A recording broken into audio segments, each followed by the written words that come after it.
ते दोघे पळून गेले प्रेमासाठी, स्वप्नांसाठी. पण मागे काय राहिलं हे कोणी पाहिलंच नाही. घरात आई रोज उंबरट्याकडे पाहत होती. आज तरी परत येईल का? डोळ्यात पाणी, पण ओठांवर मौन. वडील अचानक शांत झाले. लोकांचे प्रश्न, नातेवाईकांचे टोमणे आणि समाजाची नजर सगळं एकट्याने झेलत राहिले. मुलं शाळेत हसत होती, पण रात्री विचारायची, आपले आई बाबा कधी येणार? उत्तर कोणाकडेच नव्हतं. ते दोघे नवीन आयुष्य जगत होते, पण मागे राहिलेल्यांचं आयुष्य दररोज थोडं थोडं मरत होतं.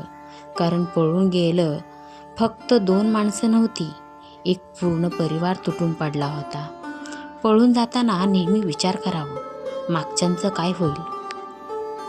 माझ्या छोट्याशा स्टोरी तुम्हाला आवडत असेल तर चॅनलला लाईक, सबस्क्राईब, शेअर करायला विसरत नका जाऊ. अशाच नवनवीन व्हिडिओ तुमच्यासाठी येत राहतील.